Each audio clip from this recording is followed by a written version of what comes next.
Record.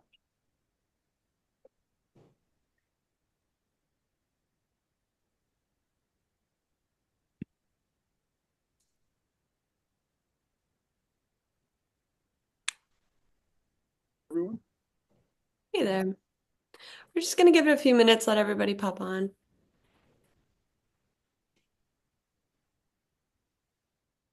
Great to see everyone.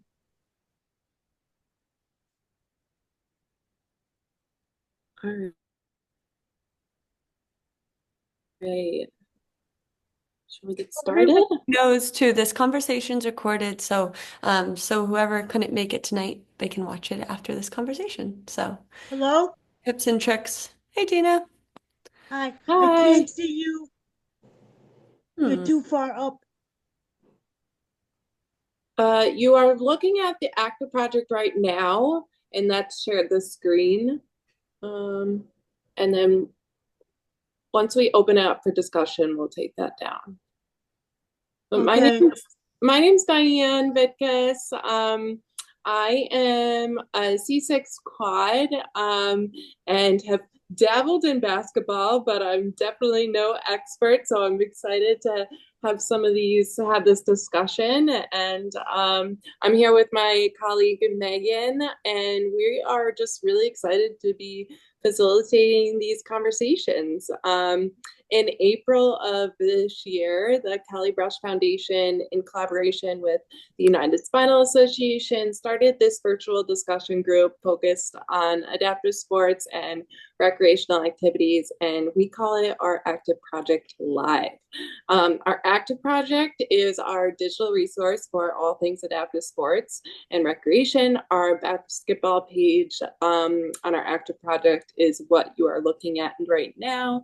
And this is where you can discover other sports. You can find places to try them, connect with peers. We have informational videos on dozens of sports. We have hundreds of organizations and their events, forums, messaging, equipment class fields, and much, much more. So please sign up if you haven't already. I think I just put that in the, let's see if I'll put that in the chat right now. One Put it in, second. Diane, if you want. I got it. Perfect. And so please check that out and sign up if you can. Let's see. So sorry. So we are the Act Project Live. So this group meets bi-weekly every other Tuesday at 5:30. And the hope really is that it provides a platform for adaptive sports enthusiasts to engage in lively discussions about various recreational activities. So to enrich these conversations, we ask experts to offer their insight, whether maybe in the form of question and answer or presentation, storytelling, panelists, really from veterans to novices, patients to clinicians. We invite everyone and anyone to come with questions and ready to engage, share your experiences, and discover new possibilities in adaptive sports and recreation. We are recording this, as Megan said. So these discussions are going to be uploaded to our Kelly Brush Foundation YouTube channel. And Megan, maybe you can post that in the chat too, or I'll do that after this. And so this is so you can, watch at a later date. You can discover other topics we've discussed, other sports we've discussed, and share to your community and others. This week, we are focusing our discussion on wheelchair basketball. Wheelchair basketball was originated in the United States in 1945 when World War II veterans adapted basketball for themselves to continue playing.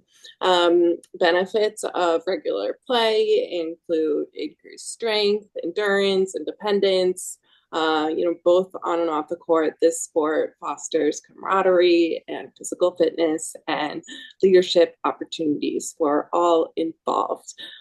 We have some incredible guests who will talk more about the sport of wheelchair basketball, including Paralympic gold medalist Megan Blunk and the director of University of Arizona Adaptive Athletics, Pete Hughes, who has a brief presentation for us. He was the head coach of the women's wheelchair basketball team for over 10 years and led the team to 4 straight national title games and won 2 titles.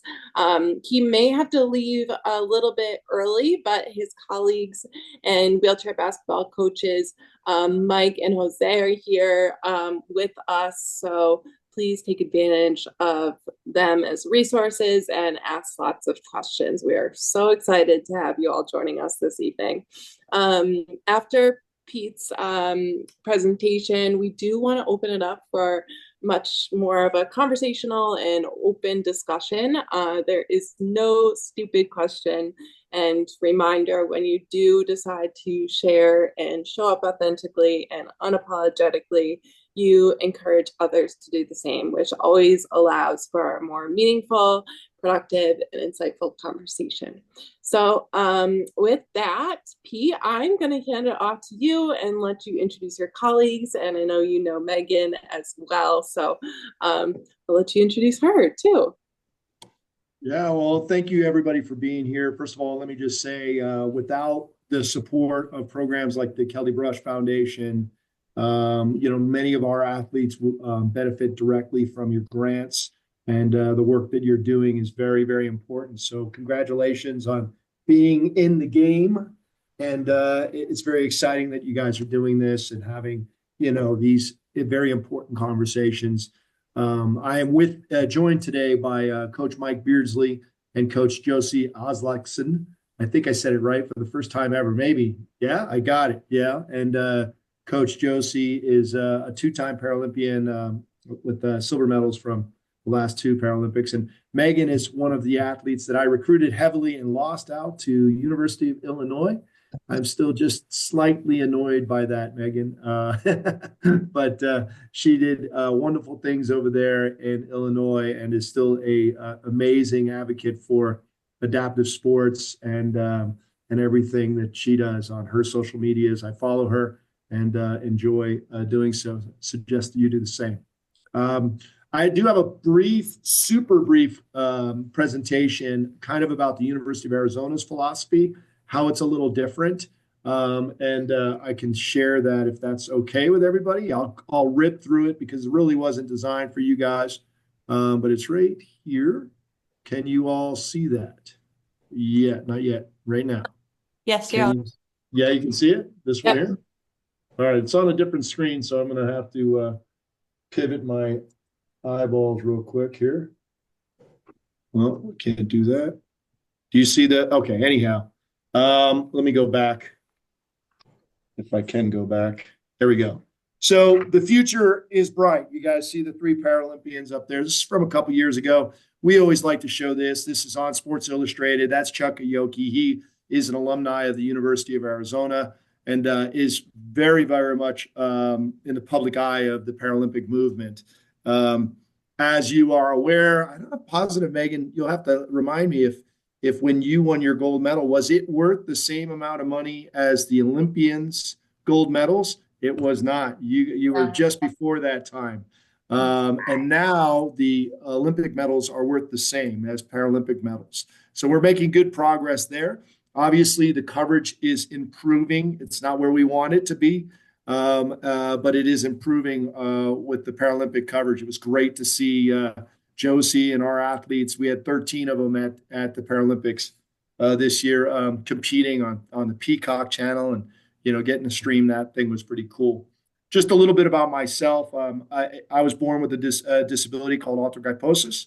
I played wheelchair basketball around the world, fell in love with the sport, was so impressed with the power of sport that I created a nonprofit called Wheelchair Athletes Worldwide, donated sports chairs in India, Nepal, Peru, Indonesia, most recently Uganda. I'm now a sport envoy and a speaker on the importance of sport for people with disabilities, basically around the world, and I love it. So it's pretty exciting stuff. Of course, I was never as good as the Paralympians, but I like to sweat and fight with those guys as much as possible. Adaptive athletics at the University of Arizona. We have the largest program in the United States. We have 7 sports teams. Some of them are all listed there. In fact, our adaptive golf team is up in Phoenix at the first ever Arizona Open. And we support our students with scholarships, as well as academic support and all that kind of stuff, like many of the other universities do. There are about 15 universities, I think, and Mike can correct me if I'm wrong, and 6, I think, with women's wheelchair basketball team, 15 total with a men's wheelchair basketball program. I think that's the right numbers. And so we compete against all of those programs. In order to be a student here at the University of Arizona and our program, you have to be a full-time student. So our flagship programs are our men's and women's wheelchair basketball team.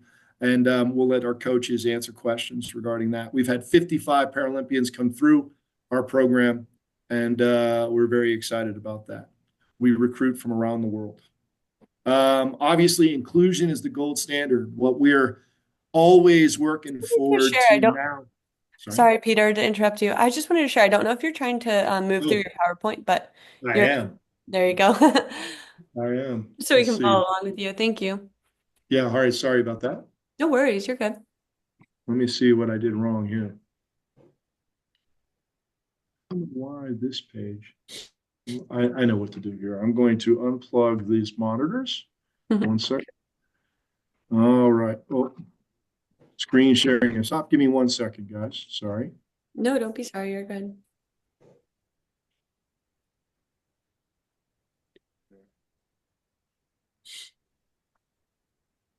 I had too many monitors out. Do you guys see the screen now? Yep, you're on. Okay. And this was a photo of me. This was our photo of our program with all of the sports that we had offered. Okay. And now we're over here on this one here talking about inclusion, being the gold standard. Our major goal internally for our program is to create equity between our athletes and the way our athletes are treated compared to the way they are treated over at the ICA, intercollegiate athletics, or the NCAA or varsity sports. We're still a long way away from that. We have to pay for some of our own coaching. We don't have a strength and conditioning coach. We invite their sports psychologists. There's a lot of like discrepancies. We're far from equal. However, that's what our standard is. We're already at the inclusion level. Now we're working towards equity, right? We want to be world leaders, and in order to do that, you need a lot of money. So I spend most of my time fundraising, and we want to create global opportunities. So a couple years ago, I got to take with Coach Beardsley, we took the men's wheelchair basketball team to Greece to compete over there internationally. And I know several of our women have gone to Peru most recently, and we're trying to work on international trips once every couple of years as well to promote sports. University of Arizona, very wheelchair friendly kind of things. And then here are some of our really cool little videos that you guys can screenshot that and take a chance to take a look at some of those spotlights that we have on our programs. And I will ask Coach Josie and Coach Mike to share our social media because I'm not very good at that. This is my contacts here. You're more than welcome to reach out with any follow-up questions there. All right. So that was my quick presentation. I have a meeting where I'm hoping that we will sign another donor for another $2 to $5 million to support our program. And that's why I have to leave. Otherwise, I would stay here for the whole time. But I do want to, offer myself for a couple questions. If there are, I'm sorry to do this, guys, but if there are questions regarding this, and then if you got basketball related questions specifically, they can go to Coach Beardsley or Coach Josie, or of course, Coach and Megan, who's been involved with sports for a long time too. Thank you so much.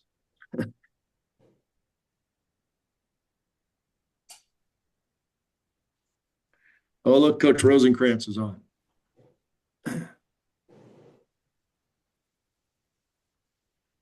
Thank you, Peter, for jumping on and sharing that.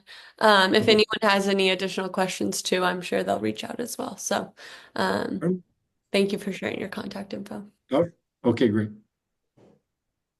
Nothing else then for me, guys? Nothing? I was very fast. I know. I'm sorry.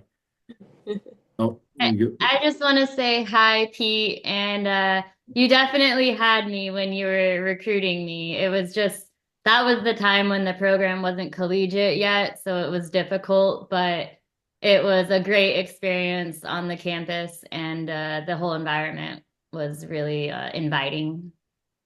Well, that's good news to know that I lost out not to the U.S. Paralympic coach Steph Wheeler, but just because we weren't in the collegiate division at that time. When I took over, it was very important for us as a program to move to the collegiate division. We did great things as a hybrid program.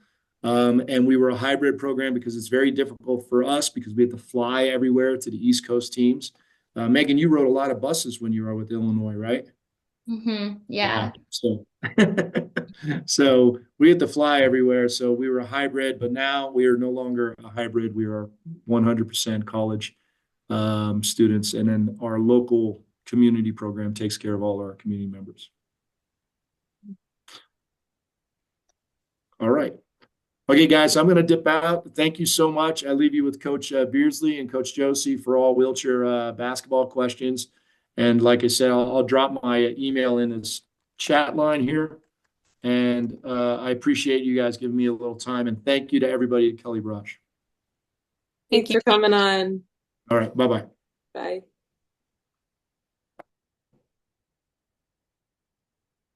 And Mike and Josie, we'd love to hear from you, and if you did share to introduce yourselves, we would love that as well.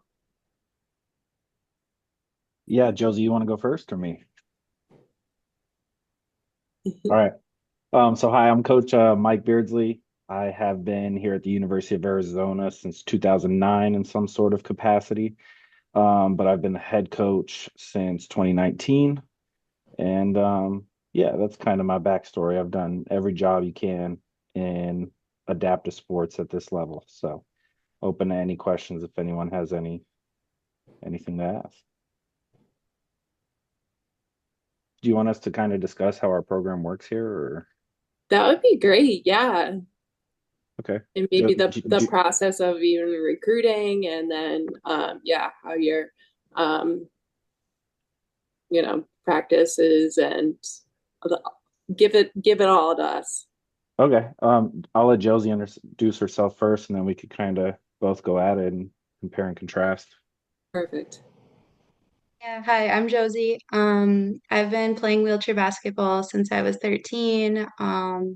I have attended U of A and graduated from U of A in 2020, and then I ended up starting as a head coach in 2021. I've been a part of Team USA since 2017.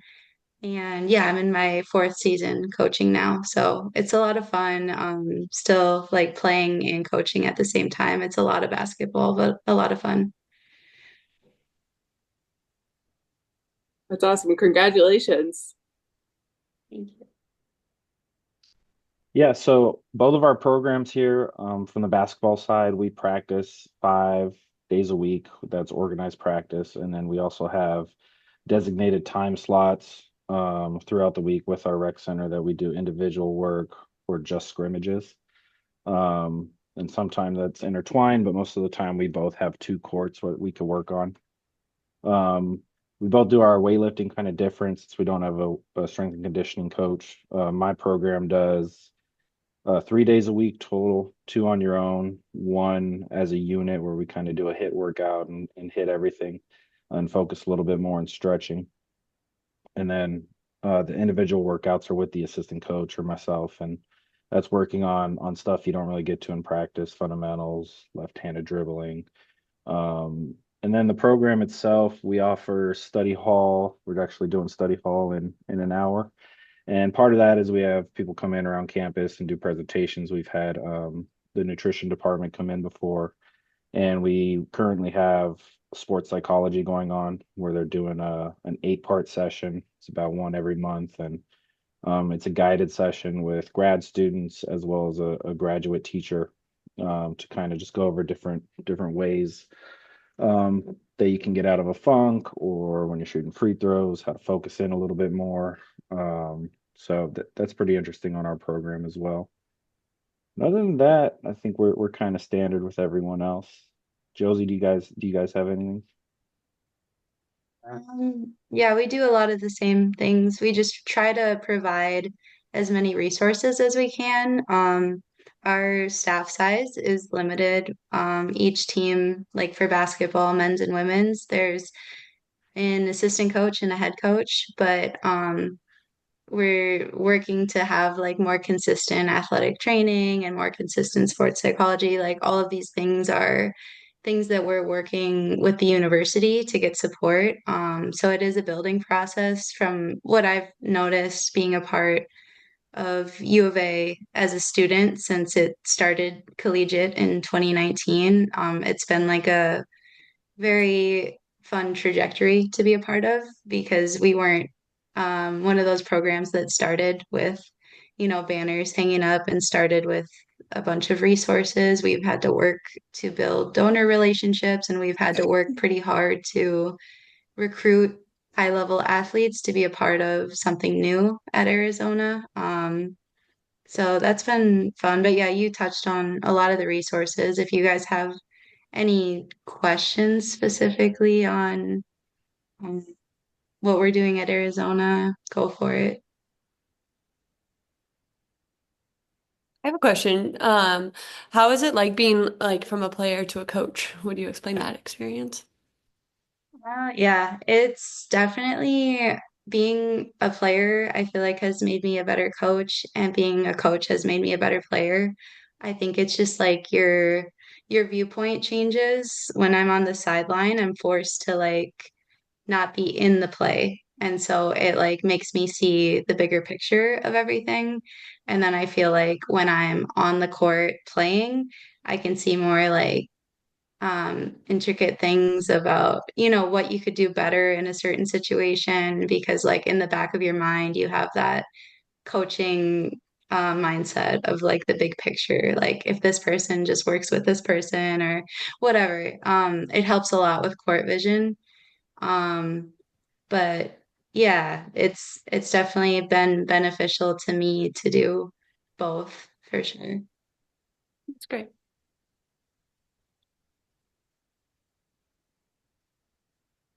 What's your top rival in at Arizona? Let you go first, Josie. Um, Megan, we really are gunning for Illinois this year. But no, I mean Bama's the one to beat. But our team specifically Arizona women, we're trying to break into the top three. And top three for the past few years have been Bama, UTA, Illinois. So we're just trying to expand and reach that goal. And then obviously a title is a future goal. But I think Mike has different rivals, so I'll let him touch on that. Yeah, I'd say it's just everybody for us. They play us really hard. We love it. Um, the men's side in the college division right now is about 6 teams deep, so it's really good basketball, competitive and intense. Really cool. Mhm. I feel like Arizona has always been known as like being the really, really fast team. Are you guys still just as like fast on the court? Like the guys were always very fast and the girls as well with poised and just I don't know. Are you guys still known for that? I would say for my team, we play fast. We're not exactly the fastest team pushing wise, but everybody has a green light to shoot. So we like to get the ball up, shoot the ball. And we play a lot of different defenses as well, so that kind of speeds up the game and manipulating how the game flow goes. So that's kind of our goal. Not exactly fast, but we like playing good. Yeah. I would actually say Illinois is one of those programs that I've always thought was the most conditioned, always men and women. But yeah, we like to condition here a lot. I think one thing that we're taking, or I'm trying to take forward in the women's team is like Arizona's always kind of been known for having that edge, like that West Coast grit. And I definitely like that characteristic. And I want that to like carry forward with the future generations. I think it's a good thing. Mhm. Megan, do you want to introduce yourself and we can open up some other questions and topics? Sure. I'm Megan Blunk. I was teammates with Josie on the USA team in 2019 and 2020. And then I didn't go on after when the pandemic happened. I just kind of stepped away. Um, really, that was when we became teammates, right, Josie? Oh, wait. Yeah, okay. Yeah. And then, so I was in a motorcycle accident when I was 18 and broke my back and became paralyzed from the waist down. I got my quads back, but I played sports growing up, like every sport I had the chance to play. So when that happened in 2008, I was pretty much just in complete darkness. Like I didn't know what there was I could do. And I didn't know you could Google wheelchair basketball because I didn't really know it was a thing. And I don't know how much you really could Google it in 2008. Like social media has helped a lot with spreading awareness and just getting the word out of all the opportunities. So that's gotten drastically better over the last 16 years. But I didn't know about sports really for like the first 7 months of my accident. They might have told me, a little bit like in rehab, but they definitely didn't make it sound exciting. If they did, I didn't really know it was something that would be as hardcore as it turned out to be, which was exactly what I needed. So when I found out about it, and then I learned that there were colleges that offer full ride wheelchair basketball scholarships and that there were the Paralympics, I just set both of those goals. It was my light at the end of the tunnel to just fight through this depression that I was experiencing before and then after my accident. So that became my main focus in life, and it took me far. It helped me through a lot of struggles. I ended up earning a full ride scholarship to the University of Illinois, and that helped me become the first in my family to go to college. And it helped me be surrounded by so many other like badass girls and guys that had disabilities that could show me the ropes and help me learn how to navigate this life. So it sped up my recovery drastically as well. And then I ended up making the USA team in 2013, which was the year after the 2012 Paralympics. So it's kind of like your chance to get in. I think they took 18 girls that year, so it was more of a development year. And then I made it again the following for the 2014 World Championships, and then the 2015 Pan American Games, and then the 2016 Paralympic Games. And then I took a break after that in 2016 because I graduated with my master's in social work and finished at the Paralympics and moved home and tried to start my life. But it was really hard not having wheelchair basketball or the structure that it gave me, the focus, and kind of being around like my whole life that, didn't really fit me anymore. Like there wasn't things that I could do as easily.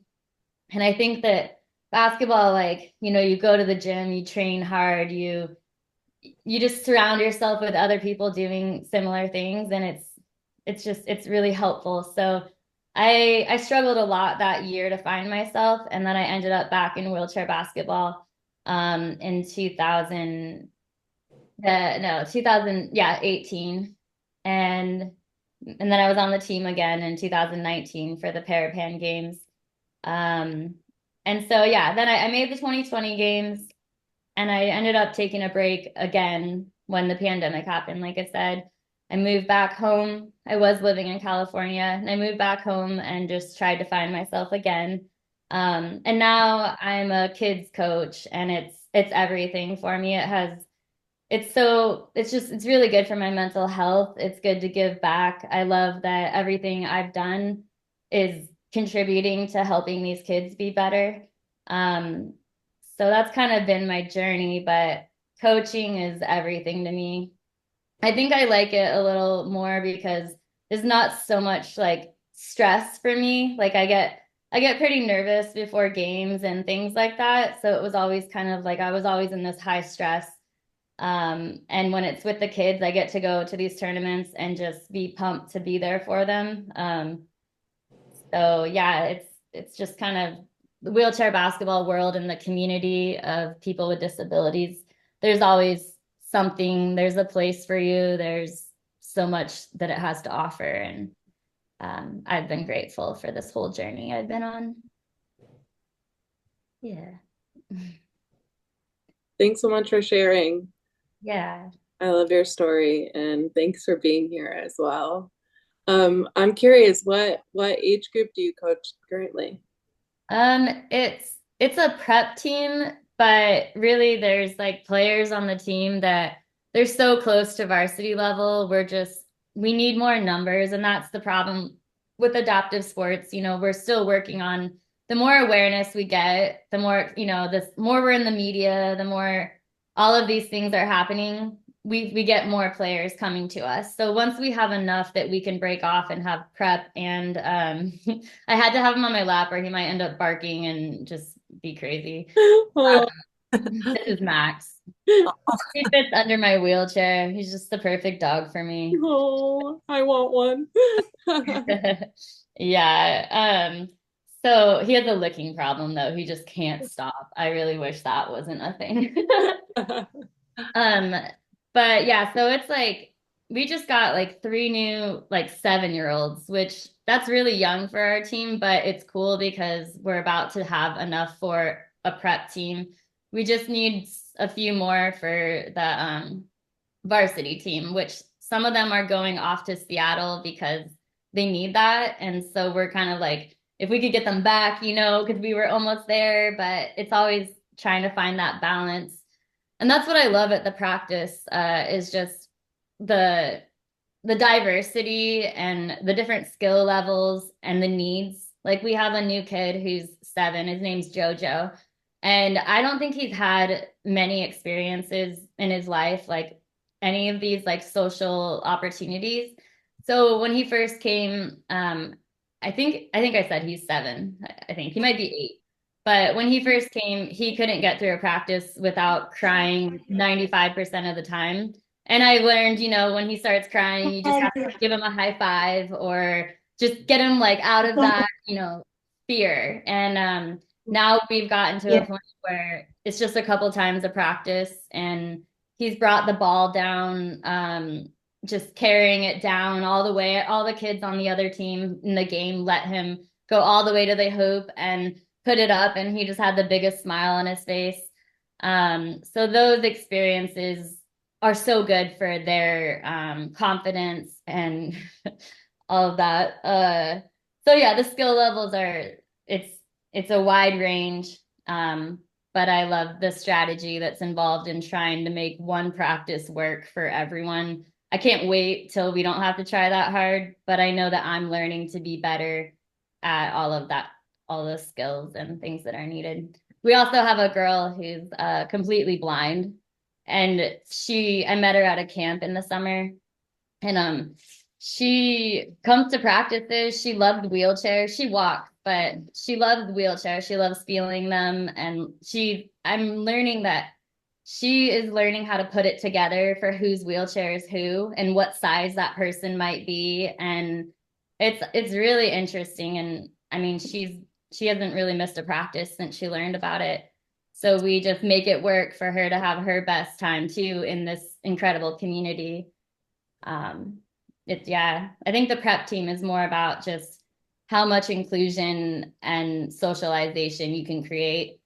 And then we kind of try and give the skills to the varsity players. And I go an hour early and try and work with them so they can still grow. But they're growing in ways of including these kids and recognizing when this kid needs something that they can offer, you know, and sooner than later, they're going to need to go up a level. But for now, there's enough to learn that it's okay. Cool. So the age is about, we actually had a 3-year-old come last Saturday too. So he was really cute.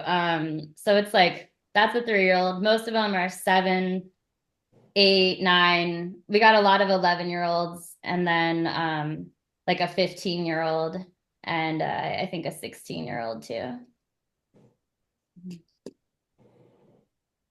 Oh, so cool. Megan, what do you guys do for equipment to get all your, do you guys have chairs for all players? Do people have individual chairs? Yeah, it's a nonprofit, Rainier Adaptive Sports. They started in 2020. They were with a park before, but that program was dropped during 2020. And then there wasn't anything for people with disabilities. So my boss started this program. And a lot of those chairs were through the parks that bought them in the past. We're just now getting all these grants going and helping the program move up. So they're planning on buying like three new kids chairs and 3 new adult chairs. But a lot of the kids are applying for CAF grants, and I'll definitely tell them to apply for the Kelly Brush Foundation grant as well. I've never applied for a Kelly Brush grant, but I did get a few CAF grants in the past, and that's how I got my first chair. So I'm hoping when these kids do get their new chairs, we'll have their other chairs as well that they could bring a friend or they could help another kid, have that opportunity. I also have a lot of my old chairs, so I bring those too when I feel like it would be good for the players. Yeah. And Kelly Brush also we have $500 scholarships if kids need to like go to like travel costs to go to a camp for the first time or other types of things like that. Yeah, that's awesome. It's great. Does anyone have any other questions? We can open it up to everybody.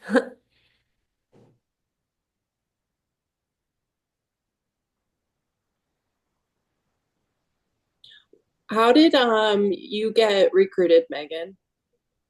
The whole process like for you? I hope he doesn't start barking. My boyfriend just got home a little bit ago, so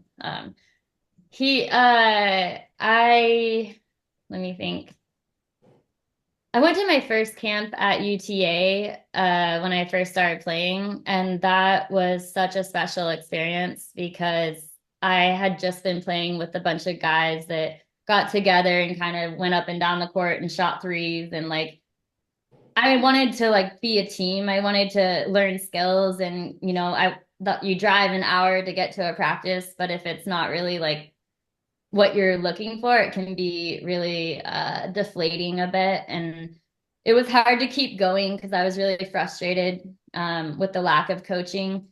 I would just run into metal over and over again, and I would want someone to tell me like something like, can you give me a tip? Like, what am I doing wrong? And so that camp, I don't remember how I heard about it, probably through Tammy from Seattle Adaptive Sports.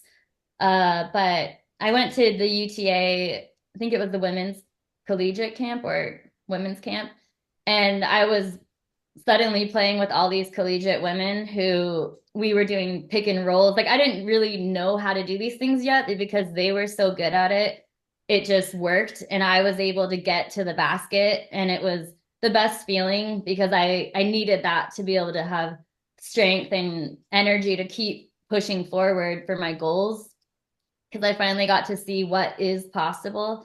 So I think going to that camp maybe got awareness of me out there. And it was at the time, it was more about seeing the potential. And I'm sure it very much still is in adaptive sports and recruiting, but I didn't fully understand that because I was able-bodied playing sports. And it was like, you don't get recruited unless you're like the very best top of the game. And at that point, when I was starting to get recruited, I still didn't really know what I was doing enough. And so I constantly was like worried that they think they want me, but when they find out I'm actually not that good, they're not going to want me anymore. And it was such a learning curve. but I was being invited to other camps, and like Pete brought me out to Arizona. And I don't remember how that came about, but I think I was putting an application in. Like I started applying for all the schools that I knew were available, and then they kind of start talking to you from there if they haven't heard of you at like a camp or something.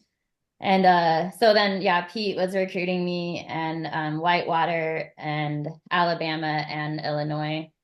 And I went, I didn't go to a trip to Whitewater, but I did go to the other campuses. And I loved the vibe at Arizona. It just wasn't a collegiate program at the time. And they were hopeful that it would become, but that was kind of, for me, it was a big risk to do that. And I ended up going to Illinois. I knew Steph was a a tough coach, and I didn't know at the time. I've been learning all about my mental health, but I very much have ADD, and like I need to be challenged and pushed, and I need structure, or it's going to be really hard for me to stay focused and motivated. And Steph scared me. So I was like, I need to go, I got things to learn from her. And it was a special relationship. And I definitely grew a lot going to Illinois. Um, yeah, so that's kind of where it was. Yeah.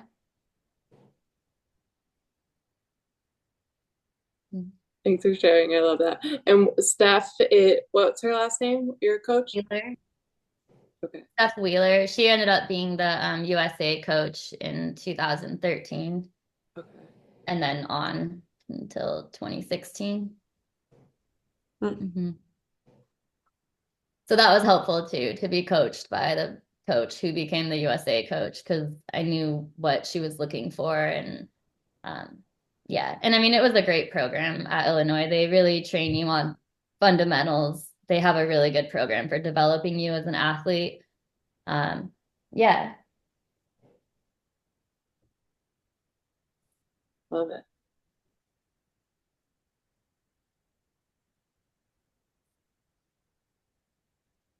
Any other questions? We have a smaller group tonight. I think it's maybe because it's in December. People are getting ready for the holidays. I'm Okay. excited it's recorded because it'll be a great conversation to share with others. Definitely. Um, since we have a little bit of time, I would love for you guys to check out the Active Project basketball page. Since you guys, some of you guys are coaches on this call, it would be great to, if you guys have any feedback or anything that you guys think you would like to add, please feel free to check it out, and you guys can always email me. I'll put my email in the chat as well. Or if you have upcoming events, we can always post those events on the page as well.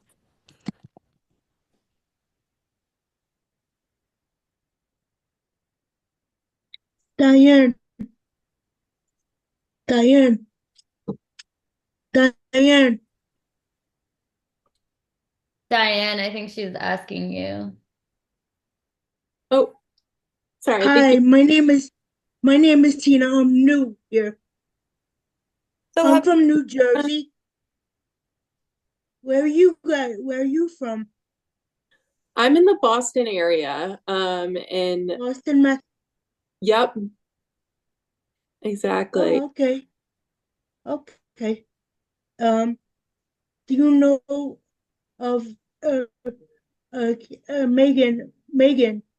Yeah. Do you guys know of anything in New Jersey?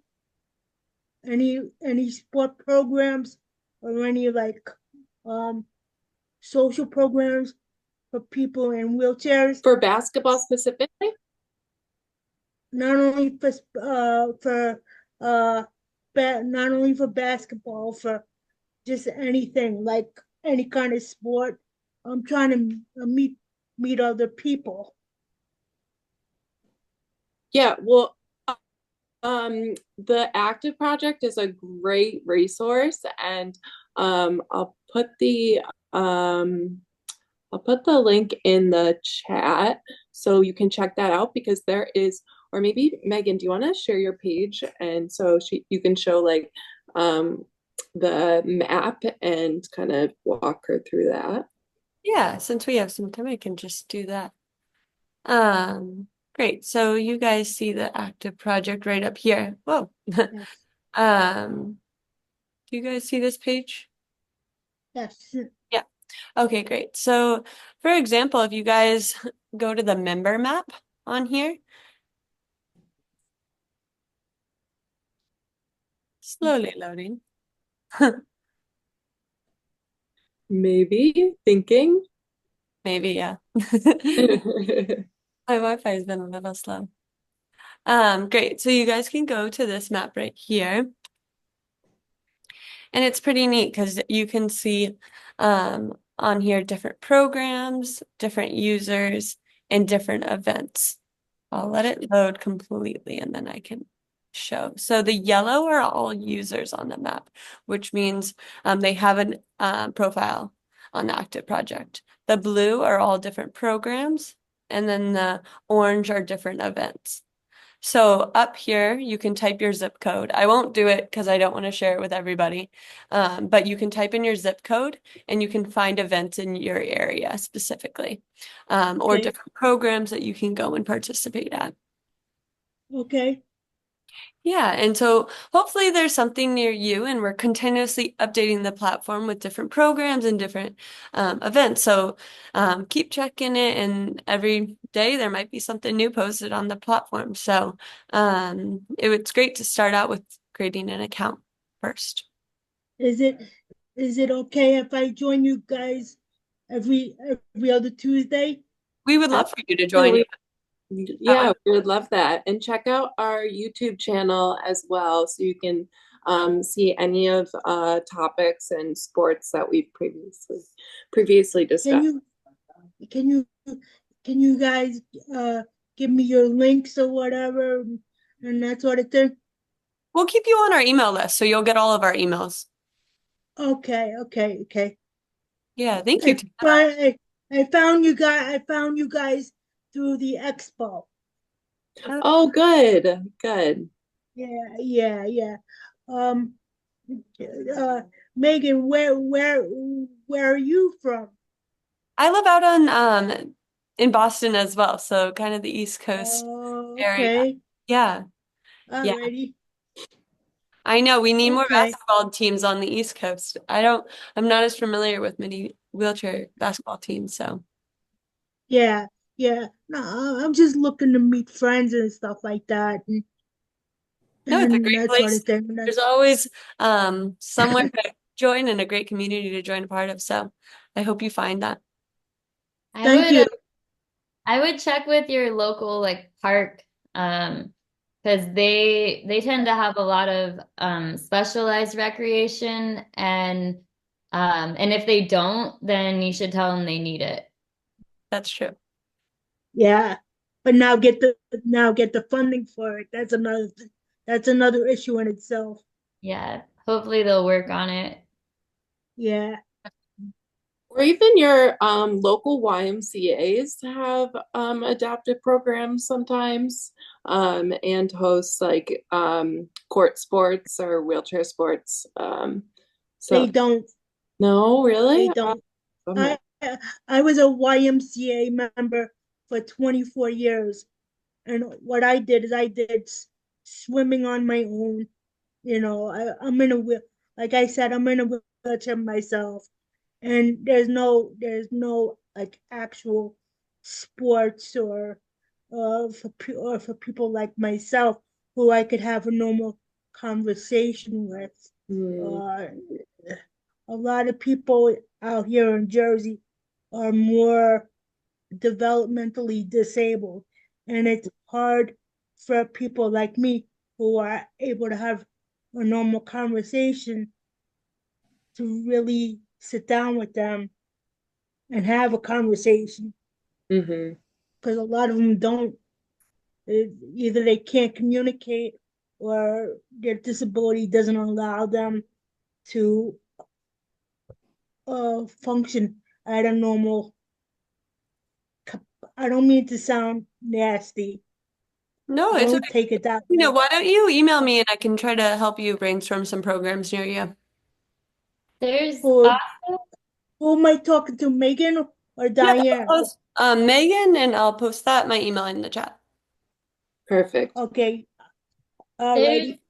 there's also I would like to, oh, I Tina. would like to come, huh? There's also, Hello? can you hear me? Yeah, There's also it's in Seattle, Washington, but they do online virtual like support groups almost every Wednesday. And it's for people in wheelchairs or with disabilities of some kind who just want to get on and talk.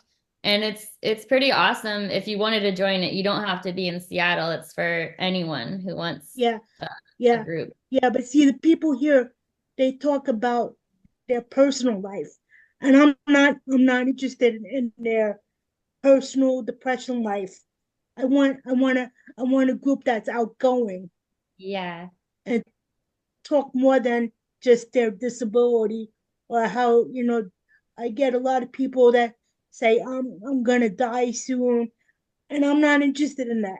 I'm not Yeah. interested in the Jerry Springer show, Hmm. and that's what I get a lot, and it's Yeah. so hard. Yeah, this group is more, I mean, it's a positive, uplifting group, but it's more talking about what you're going through and resources that you need and things like that. That's good. Can I join? Yeah, but I mean, sometimes they are talking about having hard times and going through stuff like that, but you can But totally you, try it out.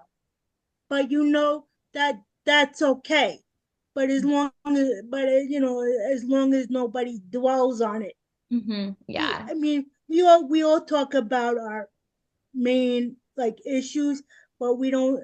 I don't like to dwell on it.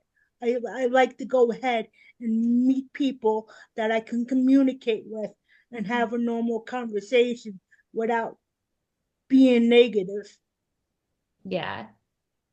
And What and it's is so great about adaptive sports too, and it like gets you active and gets your blood flowing and helps with the mental health, and then you're like distracted by catching the ball or going down the court or other things like yeah, that.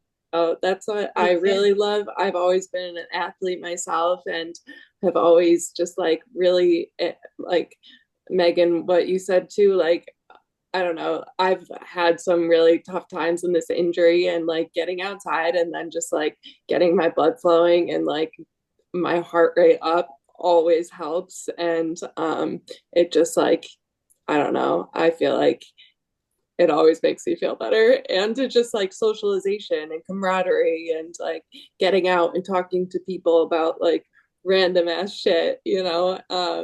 So I don't know. I love adaptive sports and it's helped me so much. Mhm. yeah. Thank you guys so much for joining on tonight and sharing all the tips and suggestions you guys have. Your insights were super helpful, and I know it will connect to a lot of people. Same, same. Thank you guys. Thank you guys. Great, yeah, thank you. Thank you. Thanks for coming. Thanks for You're having me. welcome. And I would like to come to more meetings. Please do.